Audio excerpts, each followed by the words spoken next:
tahun 2023 itu 152.000 kejadian. Korban meninggal dunia itu 18.357.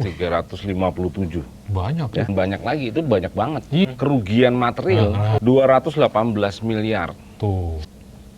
Itu bukannya nolongin dia, Tapi dia video. nih, sebenarnya yang berhak pakai sirine dan rotator itu siapa sih, Pak?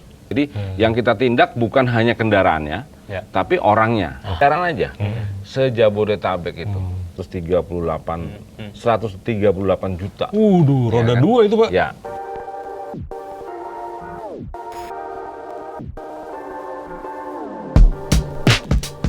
Halo, apa kabar semuanya? Assalamualaikum warahmatullahi wabarakatuh. Ketemu lagi dengan saya Pilot dan rekan saya Harit Dagu.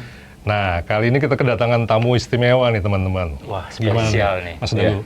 Bapak Brigjen Pol Raden Slamet Santoso, Betul, selaku Dirgakum Korlantas Polri ya, Pak? Ya. Nah, ini Dirgakum Korlantas Polri, bro. Korlantas Polri nih, Pak. Berarti skupnya nasional, Pak ya? Nasional. Ya. Nggak main yang lokal, Pak ya? Katanya gitu. Berarti saya aman, Pak ya, kalau jalan-jalan sama Bapak? Keliling Indonesia. Gitu ya? Gitu ya? Oke. Sebelumnya kita terima kasih iya dulu Pak benar. Slamet sudah datang meluangkan waktu teman-teman di tengah kesibukan Pak Slamet di Iya. acara kita nih, Ngegas Otomotif. Iya. Terima kasih banyak Pak gitu udah ya. datang. Ya. Oke. Nah, pertanyaan pertama Silakan. tadi, kembali, Pak. Sebenarnya bisa dijelaskan dulu nggak, Pak? Apa sih Gakum itu, Pak? Nah, Ya, mungkin bisa saya jelaskan ya. Ya. Jadi di Korlantas itu, di bidang lalu lintas itu ada berbagai bidang ya, ada berbagai bidang. Karena tugas kita itu pertama itu adalah bagaimana kita menurunkan angka kecelakaan lalu lintas. Oke. Itu yang menjadi Prioritas lah. kemudian yang kedua bagaimana kita menurunkan fatalitas korban kecelakaan lalu lintas. Oke. Dan yang ketiga kita menurunkan kemacetan lalu lintas upayanya. Dan yang terakhir adalah tadi bagaimana supaya kita bisa meningkatkan budaya patuh hukum dan tertib berlalu lintas. penting. Itu PR banget tuh kayak yang terakhir tuh, Pak ya? Gitu. Nah, lalu lintas sendiri, polisi lalu lintas untuk menangani itu kita melaksanakan berbagai kegiatan-kegiatan. Oke. Berbagai kegiatan-kegiatan dari mulai kegiatan kepolisian, kemudian ada kegiatan kepolisian yang ditingkatkan, Oke. ada juga operasi kepolisian, dan ada juga kegiatan yang keempat itu adalah pelayanan publik. Pelayanan publik. Nah, dari pelayanan publik itu, nah di Korlantas itu terbagi menjadi beberapa fungsi. Ada fungsi yang sifatnya preemptif, penangkalan, itu ada di preventif. Direktorat Kamsel, Keamanan dan Keselamatan. Kemudian untuk pelayanan publik itu ada di Direktorat Rekiden, dan saya sendiri itu sebagai Direktorat Gakum, penegakan hukum terhadap Ini pas nih kita nih sumbernya nih. Sumber dari segala sumber nih. Yang menegakkan hukum. Menegakkan hukum Lalu harus lintas. tegak gitu. Karena gini Pak, pelanggaran ini makin kesini makin banyak Ya. dan cenderung meresahkan gitu. Jadi kalau kita diemin, itu jadi pembenaran Pak. Nah, Orang akan ikut-ikut, wah nggak apa-apa kok melanggar hukum gitu kan. Iya, Jadi betul. itulah fungsinya. pelanggarannya berjamaah maksudnya. Nah, Dirgakum Korlantas Polri. Iya. Nah, terus Pak, pertanyaan berikutnya. Berdasarkan data, sebenarnya apa sih pelanggaran lalu lintas Yang paling favorit. paling banyak jumlahnya, Pak? Ya, jadi memang setiap tahun itu kan kita melaksanakan pendataan ya. Iya. Kita semuanya harus berdasarkan data. Ya. Berdasarkan data, meningkatnya kecelakaan lalu lintas itu pasti selalu diawali oleh pelanggaran lalu Iya, lintas. biasanya Pasti, itu pasti, nggak mungkin nggak. Nah, dari data yang ada untuk pelanggaran lalu lintas itu memang di tahun 2024 ini dari Januari sampai dengan September hari ini itu untuk paling banyak tetap roda 2. Kan klasifikasinya ada roda 2, ada roda 4. Iya. Terus ada mobil penumpang, mobil barang, angkutan umum gitu ya. Nah, ya paling banyak itu pertama adalah pelanggaran helm. Tidak menggunakan helm. Oke. Itu hampir 438.000 sekian. Oh ya? Itu selama Seluruh Indonesia, Pak ya? Ya, seluruh Indonesia selama 10 bulan ini kan Oke. gitu. Kemudian surat-surat, kemudian kelengkapan kendaraan seperti spion, kemudian biasa Masih kan ada juga Pak ya? masih banyak itu. Oke. Terus ada juga marka rambu dan melawan arah, melawan arus lalu lintas itu yang paling banyak. Dablek sih, Pak. Dari gimana? Dari dulu dablek gitu, Pak ya. Itu kayak di Jakarta paling banyak Pak ya, melawan arah. Di berbagai daerah banyak sih. Oh, ada juga ya? Ada juga. Oke. Sedangkan untuk roda 4 ya rata-rata banyak juga sih. Ada 547 ribuan pelanggaran. Apa itu Pak? Itu paling banyak kan marka rambu, Oh, kemudian sabuk keselamatan, nah itu tuh. surat-surat, dan melawan arah juga ada. Nah itu lima besar Yang selalu ada, yang selalu selalu terjadi Pak. terjadi. Nah, itu, Kan harusnya ada pengawasan Pak. ya, Nah, apakah aparatnya yang kurang, ya, ataukah sistemnya yang belum berjalan Pak? Kan udah ada elektronik juga kan? ya. Itu ya. ETLE misalnya.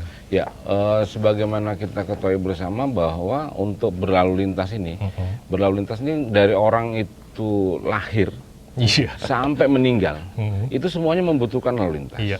kan gitu.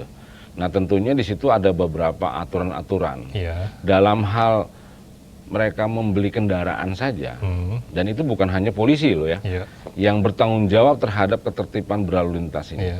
Hampir semua stakeholder. Jadi kita ada namanya Rencana Umum Nasional Keselamatan. Itu ada dari instansi terkait selain kepolisian sebagai penegakan hukum, tapi juga ada jalan yang berkeselamatan. Itu dari Dinas PU. Oh, oke. Jalan berkeselamatan, kemudian kendaraan yang berkeselamatan itu terkait dengan Dinas Perhubungan. Oke. Ya kan? Ya. Kendaraan bagaimana udah dikir atau belum, dimodifikasi atau belum dan sebagainya. Wah, itu tuh. Kemudian manajemen transportasinya seperti apa, itu punyanya Dishub itu. Ya. Nah, itu dipimpin oleh Bappenas. Oh, gitu. Ya, Bappenas untuk mengkoordinir itu semua, termasuk di Dinas Kesehatan terkait dengan penyiapan rumah sakit, kemudian petugas kesehatan apabila terjadi kecelakaan dan sebagainya. Jadi dari pihak kepolisian juga sebagai pengemudi yang berkeselamatan, nah itulah tugas kepolisian di situ. Berarti sebenarnya udah lengkap Pak ya, dan banyak gitu ya. Iya, Ibaratnya kalau kayak apa ya, bencana alam, ya. ini udah siap semua berarti ya. Tim-timnya, sistemnya segala Timnya macam. sudah siap, sistemnya sudah siap. Nah, semuanya kan perlu dari masyarakatnya juga. Iya, Ya, harus nah, ready juga. berarti kembali lagi ke perilaku Pak ya. Iya, Betul, karena di regulator sendiri sudah ada koordinatornya Pak Iya, Bappenas. betul. Nah, tinggal masyarakatnya tadi. Kalau masyarakatnya abai, nggak sadar gitu ya, ya, cuek, ya susah juga kita Pak. ya. Makanya di podcast kita kali ini kita mendorong itu Pak, agar masyarakat kita ini bisa lebih sadar lah berlalu lintas, karena itu bagian dari budaya juga Pak. Nah, Betul ya Pak Slamet? Betul. budaya bangsa Pak. Nah, Yes. ya, tapi untuk menuju budaya kan perlu masih panjang jalannya. Betul. Ada dia banyak yang nggak tahu. Ya harus kita kasih tahu dulu, kan itu begitu. tuh, Pak. Setelah kita kasih tahu, baru kita laksanain, baru kita awasi. Iya. Nanti kalau dia salah ya kita tegur. Nah, penindakan pelanggaran pun saya juga begitu. Tidak serta-merta langsung tilang misalnya, enggak. Tapi kita tegur dulu, kita sosialisasi dulu. Iya. Setelah kita sosialisasi sesuatu aturan, baru kita Ya. kita awasi. Begitu ada Diawasi. salah kita tegur. Kita ada belangko teguran ada. Belangko teguran. Nah, kalau sudah kita tegur juga Masih masih salah. melanggar, ya kita tindak. Tindakan. Oke. Tindak. Ini semata-mata bukan untuk polisi, bukan, tapi buat mereka sendiri. Iya, iya, Nah, karena Keselamatan ya Pak. iya, contoh misalnya yang paling banyak kan helm nih. Iya. Nah, helm. Selama kepala kita itu aspal itu masih lebih keras daripada helm, daripada kepala kita, Iya. makanya wajib pakai helm kan Iya, gitu. Jadi teman-teman aspal itu lebih keras dibanding kepala, jadi pakailah helm. Iya. Kadang-kadang saya pikir apakah mereka nggak percaya kalau aspal itu lebih keras gitu. Kadang-kadang ini sih Pak, karena jaraknya deket, ya kan, Iya. terus males pakai helm, ribet lah, panas lah, atau ntar rambutnya jadi nggak rapi, ya kan, Iya, kayak gitu-gitu tuh, ya ada aja alasan. Tapi memang gini loh Pak, Bang Imron, Bang Pilot, Pak Slamet, karena kalau nggak dikasih contoh ya, Ya. masyarakat itu butuh contoh. Iya. Nah, dari contoh-contoh kecelakaan fatal itu kan bisa mengingatkan mereka, Pak. Ya. Nah, saya mau tahu datanya Korlantas. Berdasarkan data ya, Pak, berapa jumlah kecelakaan nasional ini berdasarkan penyebabnya paling sering tuh korban meninggal dunia tuh berapa sih, Pak? Ya. Luka berat, luka ringan luka gitu. berat, luka ringan, meninggal dulu. Meninggal berat baru ringan. Iya. Ya, dari data kecelakaan nasional di tahun 2023 itu kita hampir 152.000 kejadian. 152.000 kejadian selama 1 tahun 23. Nah, itu kan harusnya dengan korban meninggal dunia itu hampir sekitar 18.357. Banyak ya. itu. Itu yang meninggal dunia. Bukan banyak lagi, itu banyak banget. Iya, kan gitu. Itu kayak udah kayak bencana alam sebenarnya, Pak ya? Melebihi bencana alam. Karena orang meninggal dunia karena kecelakaan ini harusnya kita sudah extraordinary untuk penanganannya. Ya. Tapi kan anggapannya mungkin masih biasa-biasa. Ini 18.000 loh. Iya, betul. Mungkin yang bersangkutan itu bisa, kalau misalnya dia anak-anak, mungkin bisa nantinya jadi presiden atau jadi apa, kan kita nggak tahu. Nggak jadi akhirnya. Sayang bukan. Itu baru yang meninggal dunia, 18.000. Yang luka berat, Pak? Yang luka berat itu 11.689, luka ringan itu 134.800. Luka ringan banyak banget. Ya, sehingga dan ini juga total kerugian material itu hampir 218 miliar. Tuh. Setahun, Pak. Ya kan? Efek di kecelakaan. seluruh Indonesia dari efek dari kecelakaan itu. Jadi banyak kerugian-kerugian yang terjadi akibat itu ya. Makanya kita tadi mempunyai tujuan tadi menurunkan jumlah kejadian, mengurangi atau menurunkan fatalitas korban gitu. Nah, ini tolong disadari kepada rekan-rekan semuanya dan teman-teman masyarakat yang pemirsa. Tolong didengerin tuh. Tadi 18.000 meninggal dunia. Itu kan sebenarnya kayak ibarat bencana alam. Mungkin nggak sampai segitu, Pak ya. Kalau nggak ada gempa atau banjir gitu kan. Ini melebihinya loh teman-teman. Dan ini kayaknya udah biasa banget gitu ya. Karena kecelakaan dianggap biasa. Itu jadi kegiatan sehari-hari sekarang mungkin, Pak ya, dalam tanda petik ya. Miris sih kita sih, Pak. Iya, kita jalan ke kantor, kita jalan ke sekolah, kita jalan kemana gitu kan, tiba-tiba melihat ada kecelakaan, itu kayaknya udah biasa. Iya. Wah, itu mah biasa, paling ntar ada yang ngurus gitu kan, padahal ada yang meninggal, ada yang luka berat, luka ringan. Dan itu diawali biasanya oleh ketidakpatuhan ya. Ya, pelanggaran pasti. Iya sih, serunya gitu. Nggak pakai helm, tiba-tiba accident, matilah kau gitu kan. Karena tadi aspal lebih keras dibanding kepala. Ya. Salah satunya itu. Nah, itu tadi yang berhubungan dengan kecelakaan. Nah, sekarang ini Pak, kan lagi rame juga nih dunia digital sekarang. Oke. Bapak tahu sendiri kan, kalau semua yang berhubungan sama polisi itu pasti viralin biasanya ya kan. Betul. Apalah, sekarang rame banget gitu kan. Mulai dari ada yang pakai rotator, sirine gitu kan. Sama knalpot brong. Nah, itu jadi PR juga. Anak kecil kemana-mana naik motor, bocil-bocil, pelanggaran lalu lintas dan lain-lain lah Pak. Nah, kalau menurut Bapak itu bagaimana Pak?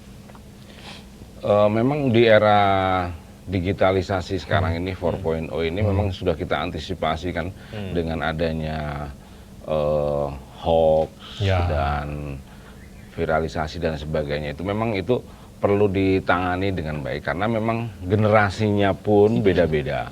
Ada generasi X, Y, Z, milenial dan sebagainya. Itu terapinya tentu pasti beda-beda. Terapinya beda-beda. Kayak kemarin kejadian di beberapa waktu yang lalu di mana? Di Cikampek. Di Cikampek itu kan saya miris ya selaku Dirgakum melihat orang begitu ada kecelakaan bis terbakar. Kan begitu ya, bis terbakar, kendaraan terbakar. Itu bukannya nolongin dia, tapi dia video dengan menyebut nama Allah loh. Waduh. Ya Allah, ya Allah, tapi ya Allah. Terus tapi di video ini. dia apa namanya? Itu sedang apakah sedemikian nih orang kita nih yang katanya agamis dan apa namanya? Tolong menolong, gotong royong. Harusnya kan tidak seperti itu. Karena saya pernah waktu saya umroh ya, umroh di Arab itu, ada kejadian terbakar. Itu mereka serta-merta langsung menghentikan semua kendaraannya, Oke. berhenti, kemudian dia mengambil apar, Oh, mengambil pemadam apar ya? di mobilnya masing-masing, kemudian membantu dia, Oke. membantu untuk Memadamkan. memadamkan itu, sehingga minimal dia luka-lukanya itu, luka-lukanya tidak fatal. Bisa diantisipasi Pak ya, yang lebih besarnya bisa Iya, diantisipasi. Tapi kan Betul. konteksnya di sini adalah no viral, no justice katanya. Nah itu yang harus mulai kita reduksi. Iya sih. Ya, jangan seperti itu. Kan katanya kita bangsa yang Iya, gotong beradab. royong, beradab. Kan begitu. Sama ini Pak, mungkin nggak tahu ya, ini di luar yang masalah kebakaran tadi. Misalnya nih, dicegat sama polisi. Ya, Ini kan mereka merasa, gua nggak salah kok tiba-tiba dicegat polisi nih.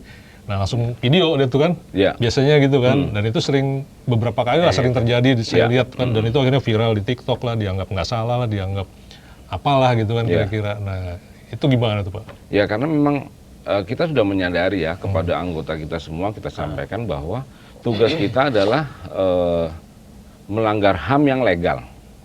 Ya kan, melanggar HAM legal. tapi legal kan gitu. Legal karena diatur oleh undang-undang bagaimana kita menghentikan. Oke. Jadi memang kalau kata lagunya Omay Rahman tuh kenapa sih yang enak-enak kok Dilarang. dilarang Bener, begitu, bener, Pak. ya kan? Saya belum lahir tuh Pak. Nggak, Ya bercanda kan? Pak. Ya, jadi memang anggota pun sudah antisipasi bahwa saat ini zamannya seperti itu. Iya. Jadi kalian harus melaksanakan kegiatan itu ya sesuai dengan aturan yang ada. Betul. Kita sudah ada kode etik. Bagaimana kita menangani pelanggaran dan sebagainya. Selama anggota kami itu melaksanakan sesuai aturan, insya Allah walaupun diviralin seperti apa, Ya, karena kita ada nggak masalah ya. ada pembuktian dulu, Ya, bener nggak nih betul. kalau viral seperti ini kan Ya, begitu. Betul. Tadi ya menyambung Pak Slamet, yang Iya. enak dilarang, ya selama enaknya itu tidak merugikan masyarakat, Ya. monggo dilakukan. Cuman kan permasalahan ini melanggar lalu lintas ya Pak. Ya, Ya tentunya itu merugikan.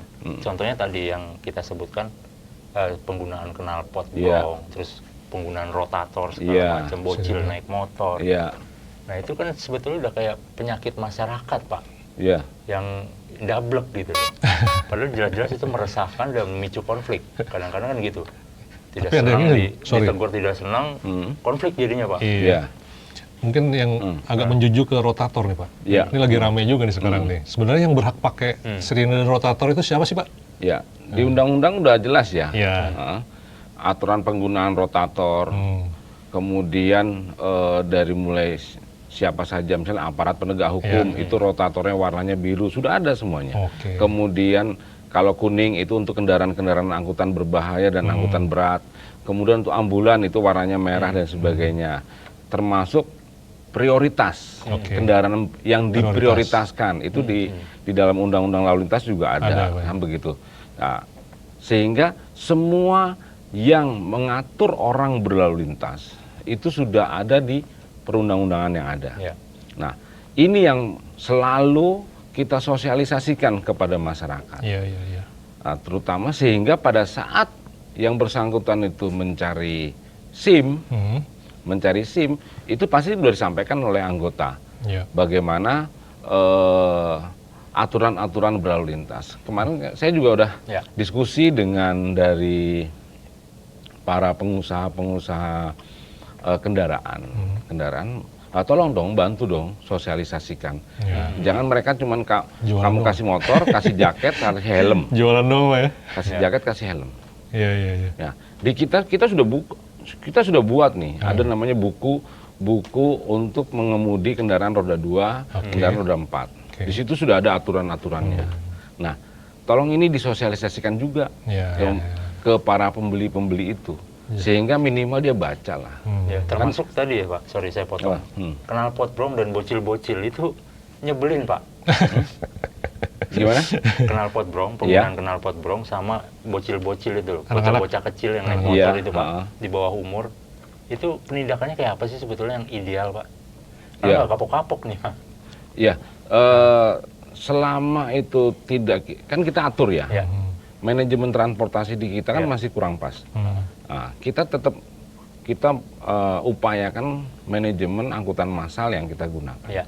Sehingga anak-anak kecil di bawah umur itu dia tidak boleh dia menggunakan seperti itu. Iya, Tapi kalau masyarakatnya itu, masyarakat kita kan seperti itu saat ini. seneng Pak ya. Iya, Jadi cuman biar anak iya. biar anaknya itu diem nih, nggak Beli banyak motor. ngomong. Selain beli motor, dia ngancam lagi. Oke. Kalau nggak mau dibeliin motor, apa namanya, dampaknya tuh banyak nanti. Nggak sekolah. Nggak sekolah kan gitu.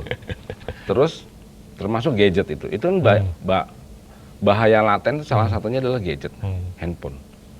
Ya, kita jual handphone nggak pernah tuh ditanya untuk siapa. Iya. Nah, biar anaknya diem, kasih Beli, handphone. iya. Suruh nonton YouTube. Nah, jadi jangan disalahkan siapa-siapa. Iya, Ya, itu kita semualah. Iya, Mari peran orang kita tua, benahi. lingkungan ya Pak. Yes, benar. Kembali ke diri sendiri. Diri sendiri. Dari sendiri, orang tua dan ya kita semua. Betul. Kalau sayang ya dilarang gitu ya Pak. Gimana? Kalau sayang ya dilarang. Itu buat anak-anak kecil tadi. Buat bocil. Bocil-bocil, Iya. termasuk knalpot brong. Iya. Nah, knalpot brong kan ini kita juga selalu kita himbauan kepada para pengusaha-pengusaha yang pekerja kecil seni untuk apa namanya buat knalpot dan sebagainya. Nah, di situ sudah ada gas emisi dan setiap produk kendaraan itu pasti sudah diuji Betul. dari Kementerian Lingkungan Hidup Betul. untuk pabrik itu. Nah, kadang-kadang terus dia mau berkreasi kan gitu, berkreasi, dia mau mencari perhatian kan gitu.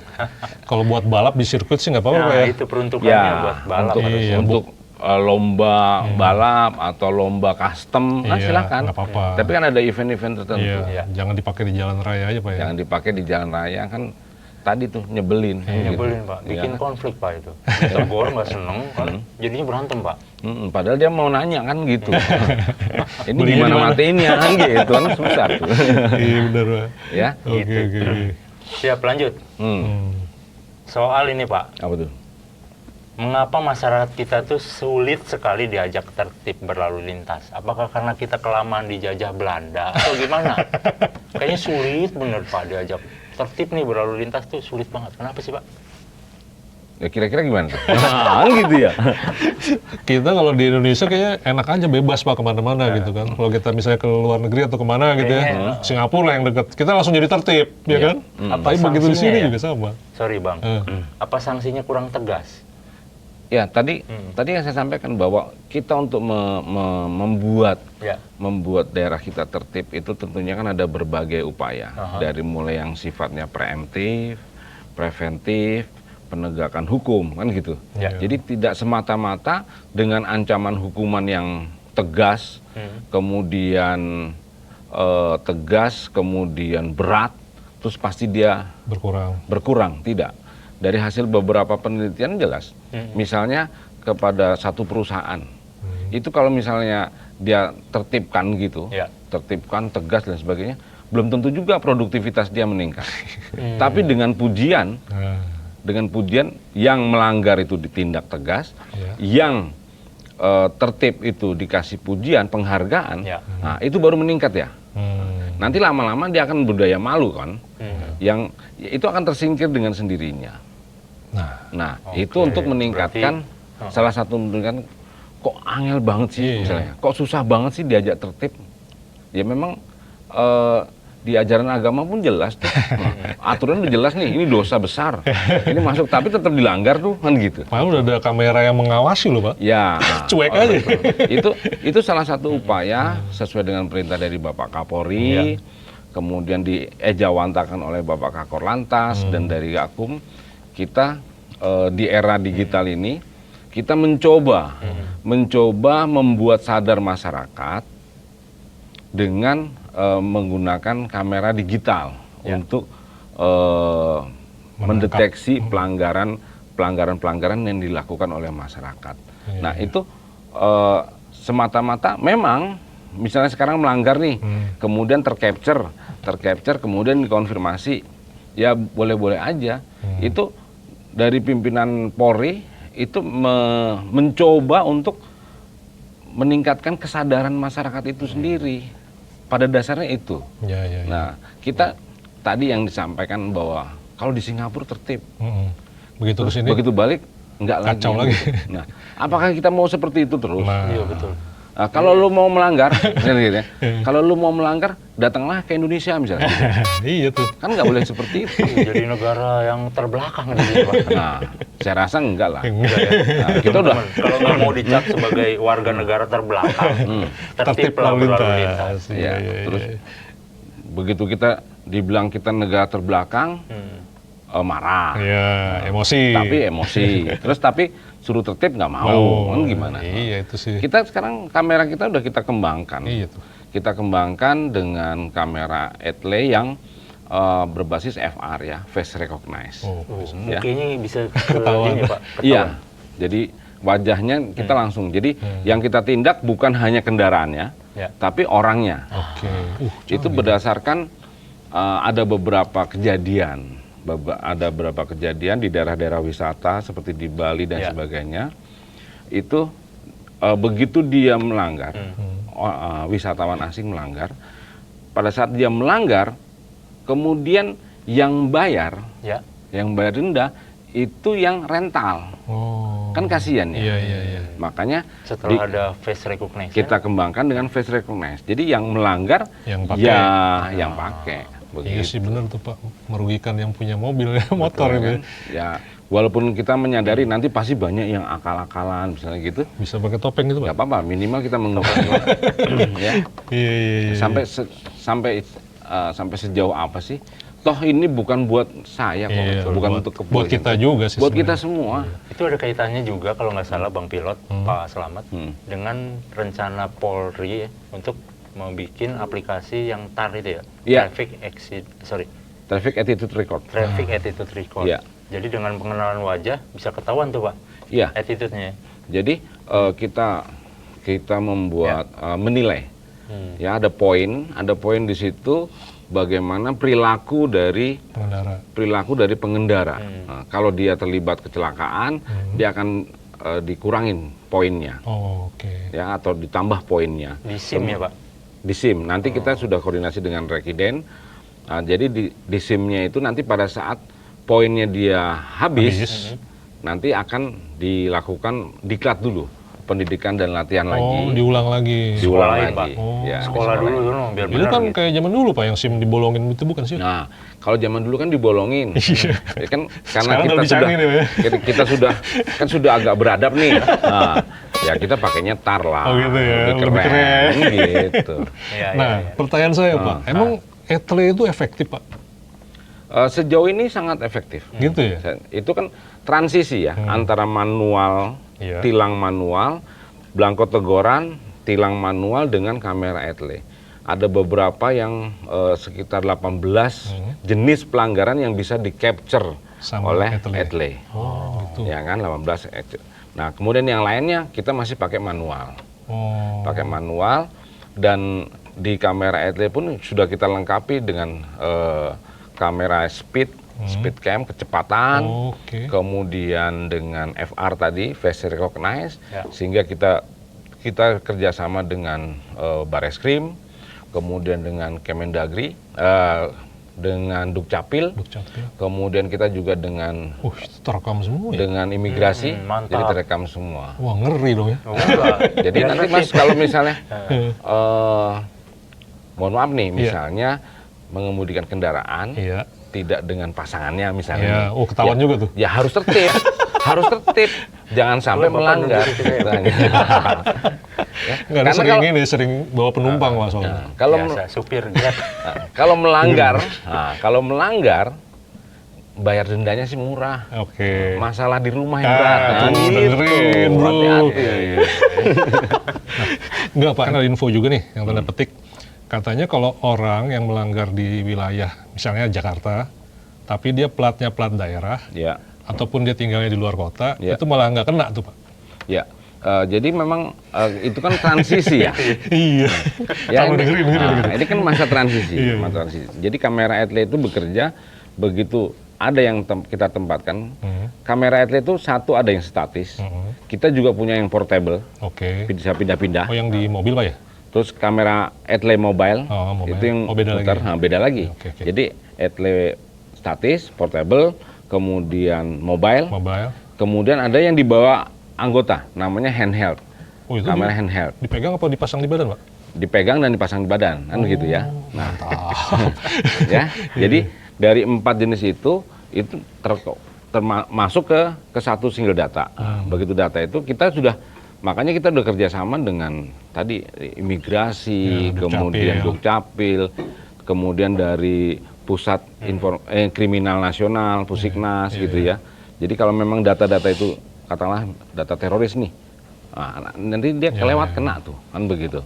Nah, begitu kita validasi, kita konfirmasi, memang oke, ngaku, baru kita penindakan. Pak, satu lagi, tadi kan Bapak bilang ada partisipasi masyarakat juga dibutuhkan kan untuk membangun kesadaran tadi Bang Pilot. Nah, kalau masyarakat ini misalnya melihat suatu pelanggaran, kemudian divideokan atau difoto, itu kabarnya saya baca di bisa jadi bukti Negeri Toto waktu itu bisa jadi bukti dan dilaporkan ke pihak kepolisian dan nanti pihak kepolisian akan menindak, betul nggak? Mekanismenya kayak gimana sih Pak? Itu tidak ya, tidak bisa. Video itu menjadi bukti pelanggaran kan begitu. Kan kameranya, videonya kan belum di ini, kameranya juga belum di kamera HP ya? Iya, tapi kamera HP masing-masing. Misalnya dilaporkan ke pihak kepolisian, itu menjadi bukti pendukung mungkin bisa ya, bukti pendukung untuk coba nanti kita cek kan begitu. Iya tuh, yang menarik lagi. Sama nanti bisa ini dong, bisa ngerembet dong. Pak, ini saya ada foto STNK, foto SIM. Boleh nggak? Gitu. Boleh nggak jadi bukti? Nggak bisa. Ya kan ada bukti digital, ada yang menjadi bisa ya? Jadi, tapi dengan istilah digital forensik sekarang bisa jadi bukti, itu intinya. Kenapa? Kan? Bisa jadi bukti. Bisa jadi bukti tadi, rekaman segala macam. Iya, pada saat yang event yang lain kan gitu. Iya. Berarti intinya tadi termasuk STNK ataupun SIM. Ya itu harus yang asli. Yang difoto nggak boleh Pak ya? Ya nggak bisa dong. Nggak bisa tuh. Jadi kalau kecil-kecilan, terus kita bilang kita punya SIM nih, tapi di rumah. Tapi di rumah. Nah, ini fotonya ada, nggak bisa. STNK juga gitu nggak bisa. Iya. Tapi kalau misalnya di jalan nih Pak, Bang Pilot nih, kita melihat di jalan tol gitu kan, pakai lampu apa tadi, rotator segala macam. Terus kita videoin. Gimana? Kita videoin. Lapor ke petugas kepolisian. Nah, tentunya kan di sepanjang jalan tol itu kan kita ada petugas ya. Petugas yang melaksanakan kegiatan patroli. Pasti dia akan sesuaikan dengan tugasnya dia. Kalau memang dia melanggar, tidak sesuai, ditindak. Ya kita tindak. Kalau enggak ya nggak apa-apa. Iya kan? Gitu ya. Iya. Balik lagi, viral dulu baru justice gitu. Nggak boleh, nggak boleh. Sesuai kondisi di lapangan Pak ya. Karena memang kita menyadari tadi bahwa masyarakat kita itu kan kreatif. Sangat Pak. Kreatif menghindari pelanggaran. Gitu, nggak boleh itu.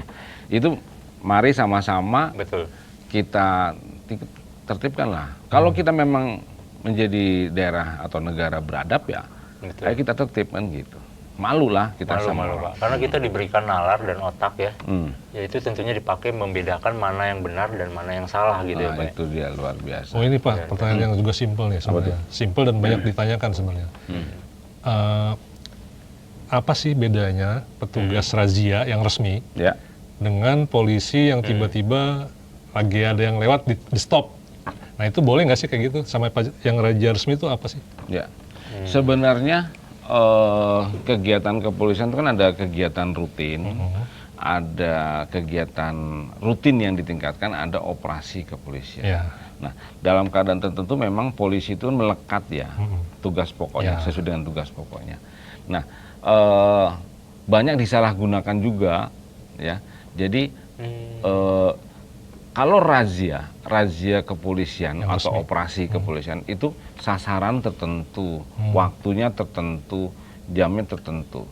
Nah, begitu kita dikasih kewenangan, itu seluruh polisi itu bisa sebenarnya, sebagai menghentikan dan sebagainya. Punya hak untuk itu Pak ya? Ya, dan untuk katakanlah lembar tilang pun tidak semua polisi kita berikan. Punya lembar tilang Pak ya? Ya, karena orang-orang yang melaksanakan penindakan pelanggaran kita tiap tahun kita laksanakan tuh sertifikasi, melaksanakan uji kompetensi terhadap petugas penindak pelanggaran. penyidik laka. Itu semuanya kita sertifikasi. Dan itu harus polisi lalu lintas, Pak ya? Kenapa? Yang menindak di jalan itu harus polisi lalu lintas? Yang menghentikan polisi. Iya, maksudnya apakah ada polisi selain polisi lalu lintas nih Pak? Atau Polisi tadi apa Pak? ada Polisi Pamong Praja. Itu beda. apa tadi? Apa Brimob atau Brimob, apa ya. gitu? Itu Iya. berhak juga nggak sih Pak? Ya sebenarnya bisa. Dia misalnya menghentikan, kemudian dia menyerahkan kepada petugas. Oh, berarti bukan dia yang menilang gitu. Iya. Dia nggak punya hak untuk itu Pak ya? Iya. Oke. Tapi gue ada pertanyaan gini loh, Pak Selamat. Semenjak ada etle, itu kayaknya pelanggaran justru makin marak, Pak. Apakah karena petugasnya jarang Di tempat? sudah, kan sekarang bisa difungsikan ke yang lain kan, Iya. semenjak ada etle. Apakah karena petugas Polantas jadi jarang, Atau kurang? kemudian masyarakat jadi cuek gitu, menjadi Pelanggarannya yang melanggar banyak? lagi. Atau pelanggarannya yang banyak Pak? Atau malah pelanggaran yang bertambah? Ya. Sekarang jumlah kendaraan aja sejabodetabek itu. Sejabodetabek itu ya, dataran more-nya itu untuk mobil penumpang itu hampir 20 juta sejabodetabek. Ya. 20 juta men. Itu sih, ya, pokoknya yang terdaftar Pak ya? Iya, yang terdaftar loh. Itu belum yang tidak terdaftar. Untuk bis itu ada 288.000. Waduh. Kemudian mobil barang itu 6 juta sekian. Kemudian roda 2 itu 138 juta. Roda kan? 2 itu Pak? Ya. Jadi itu antara jumlah kendaraan dengan kapasitas jalan. Ya kan? Itu kalau dia tidak berlaku tertib sesuai aturan, bubar. baik itu aturan kecepatan, aturan lain-lain Rambu, yang mengatur orang berlalu lintas, itu kan apa jadinya coba? Sekarang antara jumlah kendaraan sama kapasitas jalan aja sudah tidak seimbang, Iya. apalagi dengan adanya Etle. Bukan. Apa ya? dengan adanya yang tidak tertib tadi, Iya, kan gitu. Melawan arah, melanggar Berarti rambu. kuncinya adalah pelanggaran yang bertambah. Kalau dari sistemnya etle udah benar ya, udah efektif. Jumlah kendaraan meningkat, Iya sih. Tapi emang pelanggaran yang bertambah, nah, karena banyaknya kendaraan di bertambah jalan. karena banyaknya kendaraan. Kendaraan tadi. Kalau tidak ada kendaraan, pelanggaran pasti dikit. Iya, benar. Kan gitu. Ya kan? Sekarang aja kalau pulang- kita bagaimana mengupayakan Iya. dari tahun ke tahun itu. Sekarang kan coba misalnya awal tahun, Iya. dari pengusaha dealer-dealer dan Mobil, sebagainya. motor. Dia mempunyai target. Iya, jualan. Tahun ini saya akan jual sekian jumlah kendaraan. Ya. Makin banyak di Nah, jalan. sementara saya tahun ini saya akan menurunkan kecelakaan sekian. Wah, Misalnya gitu. Gimana tuh caranya, Pak? Wah, caranya ya ayo kita duduk sama-sama. Ayo Berarti dong, yang- lu bantu gua dong. Yang jualan gitu. motor dan mobil harus ikutan dong, Pak ya? Iya. Jangan cuma jualan Harus doang ya. dilibatkan karena ini Iya. terkait dengan harkat hidup orang banyak, Pak. Keselamatan berkendara tadi kan. Lo iya. Jadi bukan hanya untuk diri sendiri loh, Tapi sih emang, tapi untuk orang lain juga. kalau saya lihat Pak, emang mungkin karena saking banyaknya, terutama sepeda motor di jalan, apalagi pas pulang kerja atau berangkat kerja gitu Pak ya. Saya lihat petugas kepolisian juga kewalahan sih dalam tanda petik ya, karena emang sangat banyak. Betul, betul. Kalau itu kan mereka rombongan udah kayak laron tuh, masuk, Iya. ya kan Pak ya. Terus kalau polisi nangkap satu, biasanya disorakin sama yang lainnya tuh. Jadi lebih gimana ya? Ini kita sedang pikirkan bagaimana kita merubah jadi manajemen transportasi umum Iya. itu akan agar diperbaiki, Lebih baik yang gitu sekarang ya. udah baik Iya. dibikin lebih baik lagi dan lebih massal, karena kalau angkutan massal itu lebih bagus, nyampe ke seluruh jalan Iya. di wilayah masing-masing, Lebih itu efisien dan efektif ya. tentu budaya itu akan ngikut. Iya, iya. Contoh misalnya sekarang kemacetan aja, kemacetan itu dalam 1 tahun itu menimbulkan kerugian Berapa triliun tuh? berapa triliun itu dari negara itu, ya kan? Iya, iya. Dari kemacetan toh. Nah, kemudian dari budaya. Kalau zaman dulu orang dari rumahnya menuju gang depan. Oh iya. Waktu zaman saya lah. Jalan kaki ya? Zaman saya kan jalan kaki. Dia sudah bisa berhubungan sosial dengan tetangga. Ya. Permisi, monggo dan sebagainya. Sekarang? Sampai ujung gang. Nanti begitu di ujung gang nunggu bis, Ya. itu mereka ketemu lagi tuh Iya, ngobrol sama lagi ya. sesama bis. Kemudian di dalam bis dia ketemu lagi ngobrol. Nah kalau sekarang kan enggak. Sekarang orang begitu naik motor ngek dari rumah langsung gas. Dia nggak ketemu lagi. Dia nggak peduli dengan tetangga yang lainnya. betul sih. Kalau dulu kita masih bisa intinya. lihat nih, oh kebiasaannya rumahnya si Iya. Pak ini, itu kalau jam 6 itu lampunya sudah mati, lampu teras ini. Nah, pada suatu saat, Iya, iya. begitu dia lewat jam 6, lampunya masih nyala. Nah. Nah, diketok. Ternyata Iya. mungkin di dalam lagi sakit. Betul. Jadi transportasi publik intinya itu ya, Pak? Yes. Digalakkan terus ya. Betul. Yang Da- berbasis rel atau berbasis Bisa berbasis rel, bisa Semuanya. berbasis roda, hmm. bis. Jadi kita ada angkutan kota, angkutan pedesaan, ada angkutan Ya.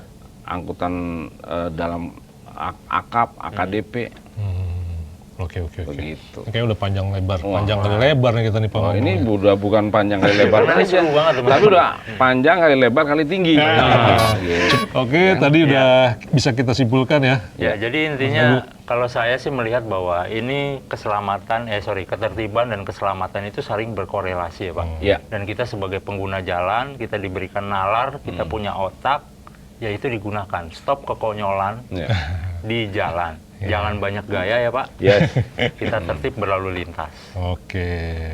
Masih bisa kita buat lebih baik.